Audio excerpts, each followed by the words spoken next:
What is the peak? What is the potential that a human life has, and how do we bring that to everyone? We really want to shoot for goals that would change the way that our child's generation would be able to live their lives. Well, there's no doubt the goals Mark and Priscilla set out are lofty, but I believe you've never gotten anywhere by setting modest goals, ever. What is it that would produce more children who are able to obtain their highest potential? And when we started framing that problem, we realized, what can we actually bring to the table that others haven't brought to bear already? You meet teachers and they are lucky to be able to work with an engineer or two. You meet scientists, they can often recruit a few engineers to their lab. One of the things that we can do pretty uniquely is build a world-class engineering effort. Starting off by building the infrastructure to empower people around the world with tools so that they can create change on a much bigger scale. And in science, our goal is, can we cure, prevent, or manage all disease in the next century? The only way that Chan Zuckerberg science will have the impact that we want it to have is if we make every scientist a better scientist. There's great people out there doing this work, and we want to help them do their job even better.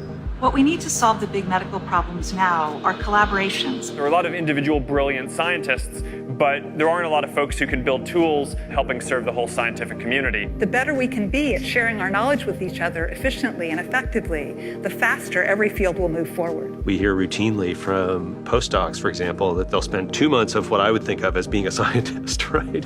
Then they'll spend 10 months analyzing their data, futzing around with software trying to find the signal in the noise. Wouldn't it be great if instead they go 2 months in the lab, a month of data, and then do that 4 times? The faster you can go around that cycle, the faster you can get feedback, the faster you can go. Our strategy is to build an organization that can learn as quickly as possible. In education, it's a similar thing. We're just making tools available that help the educators learn faster.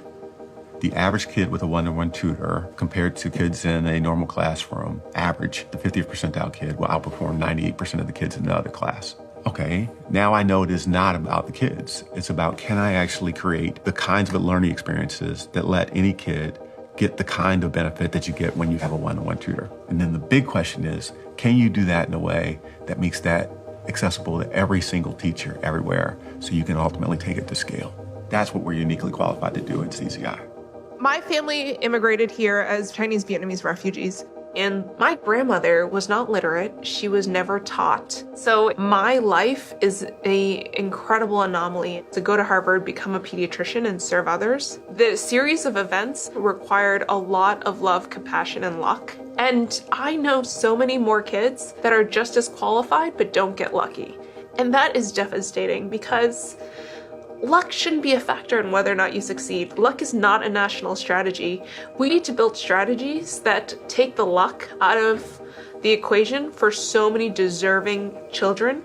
And so that's what we're trying to do here at CZI.